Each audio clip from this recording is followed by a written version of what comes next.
Well, hi folks, thanks for joining me. You may have seen a few of Universal Rock videos before. If not, I'm Stuart Dunne, the creator of Universal Rocks, and what I have here is one of 23 different size ledge backgrounds. And in previous videos, if you've watched on YouTube or on our website, you'll see the fact that I'm showing how you can bend these backgrounds, and they're fantastic for that reason, that you can put them in tanks that have a center brace in them. So particularly the larger size tanks that have a center brace, it's very difficult to get a background in there if it doesn't bend, and this one does. Okay, but it's taken me 15 years and I've finally come up with a real high density polyurethane foam that can go in the smaller tanks. It can go in all the tanks, but it will not bend, and I have those pieces beside me here. Exact same ledge, a little bit bigger, but same style, the ledge background here. Okay, it can't be bent, okay, so you can't try and bend it into your tank, but just like this tank here, it has no center brace in it, so it's not necessary, and I'll show you in a little while how easy that is to just slot straight into the tank. Put some clips over the top of it, the fish tank, put some gravel at the bottom, and it's foam, so it will want to float. But what happens is the edge of the glass here, the trim there, stops it from floating. So in actual fact, all these years I've been feeling that I can never use a foam background in a fish tank. I can, and I've been doing that, and it's working fantastic. So have a good look at that. Got some great ledges on it, so it forms these beautiful caves here for the fish to swim under and over. And if it's for a reptile tank, same again, you know, you have your heat light above here. They love to sun themselves on top of these ledges, and then also you put a few plants and other rocks in behind. That gives them a place to hide. So exact same molds of all the others that I've been using with the flexible background, but now with a rigid material, and much more price sensitive. Okay, so I think we've never got really into the smaller tanks, for the price as I'd say inhibited us getting into the 10 gallon and 15 gallon and 20 gallon tanks. But now with this new material and the same products that we've got and had for many years, I think you'll see this is the way to go if you have some smaller tanks that you'd like to set up. So let me put this to the side. Okay.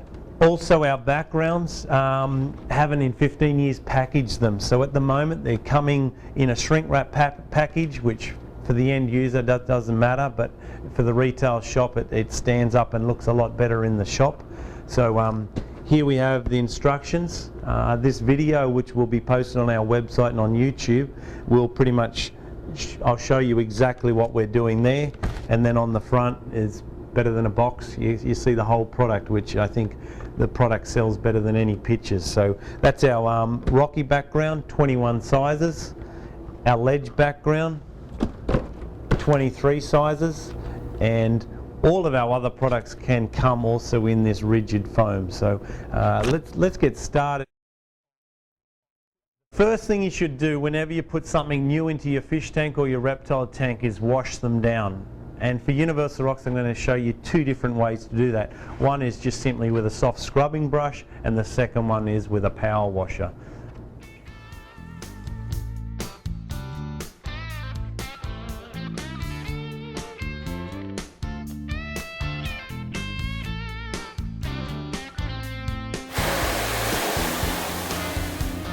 What I'd like to show you is how easily you can cut this to fit into your tank. Every tank's made a little bit different in size because there's so many different aquarium manufacturers out there. So if you need to cut it, this is a simple way on how you can do that. So what I have here is a rocky foam background and a rocky ledge background. I'm going to show you each of these backgrounds how to cut a piece of extra length off them. Firstly, you always got to mark it. So black marker. Could be anything, could be a sharp pen or pencil or what have you. So example is I'm just going to take half an inch off the side. So mark that. The same time I'm going to take a little bit more and just show you when you cut through where it's a lot more rugged and three-dimensional, how you got to cut that. So at the moment you turn that around. So for instance, I needed to cut a couple of inches off. You would mark that 2 inches. Bring it through, mark that. Okay, once that's marked, Just using a little handsaw. Finer teeth is better than when it's really rough teeth. That can tear the product. So just a fine tooth, even finer than that, wouldn't go astray. Put it just over the edge of your bench you're working on.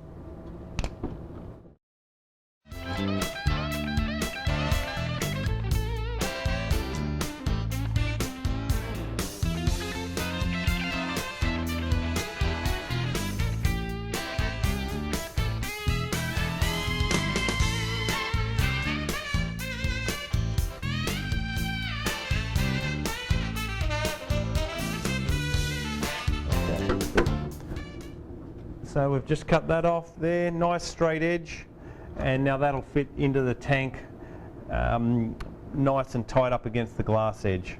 Okay, so that's the rocky one done. We'll do the ledge one. So in this case, coming through a bit of this three-dimensional section here. Just going to take a little bit more time with this one.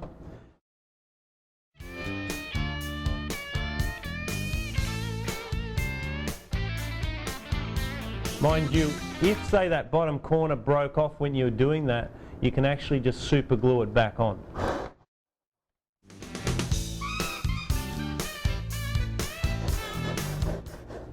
The next thing we need to do is put the aquarium background into the aquarium or into the reptile enclosure.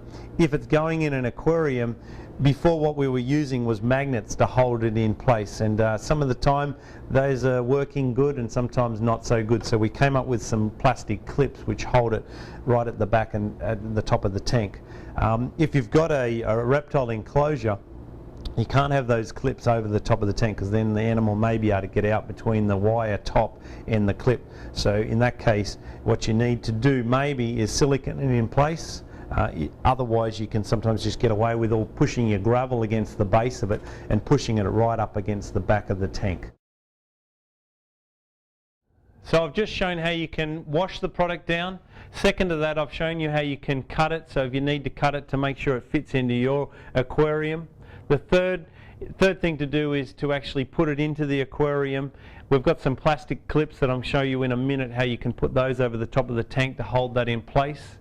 You can also turn the background around, get some silicone, and these higher points that will touch the back of the fish tank, you can put some big blobs of silicone on those points, put that into the tank and then put some heavy weight on that till the silicone's dry, and that'll hold it in place. Or another way, if you don't want any insects or anything to get behind it, the background, then what we do is we silicone all the way around the outside of the tank, all the way around the outside of the background I should say, and we get some crushed rock and sand, and I'll show you in a minute how you can make your own from a rock at home.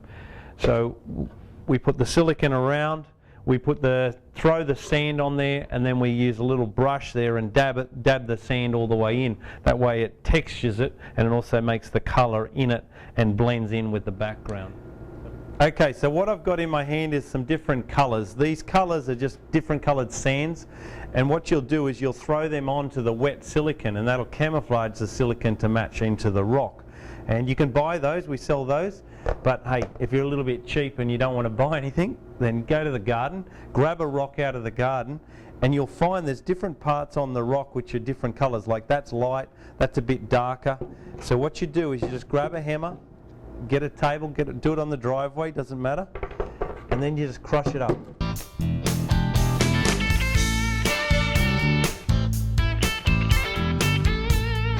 Once you've crushed this up really fine, okay, and you've got enough variation, so you want some of this lighter colour as well.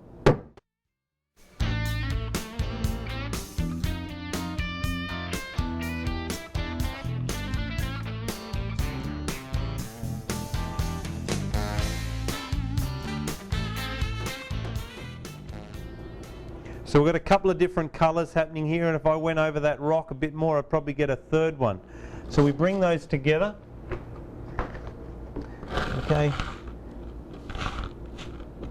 You can crush it up a bit finer than that, but at the end of the day, that's what we're after. That's what we want to throw into the wet silicone.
So we've filled our tank up here, we've let the water settle, and we've put a bunch of fish in there, and it looks pretty natural. That's the exact look that you want to see when you go into a zoo. And how long did that take? And you can do that at your house as well. So for all you reptile lovers, I'm actually going to just set up a tank just to show you as well how easy that is.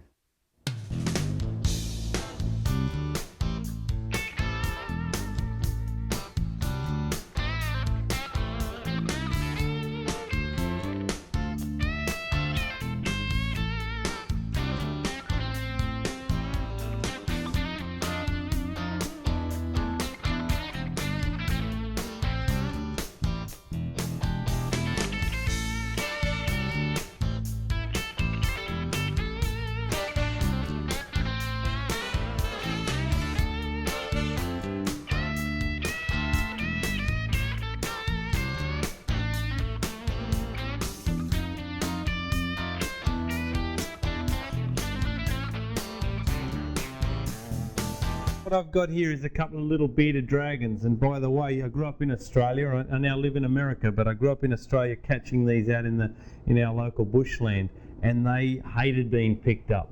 All these tame ones over here, they don't mind it at all, and they're a fantastic pet. But I can assure you, when I was a young fella catching these, they weren't very happy at all. So I think this is a perfect home now.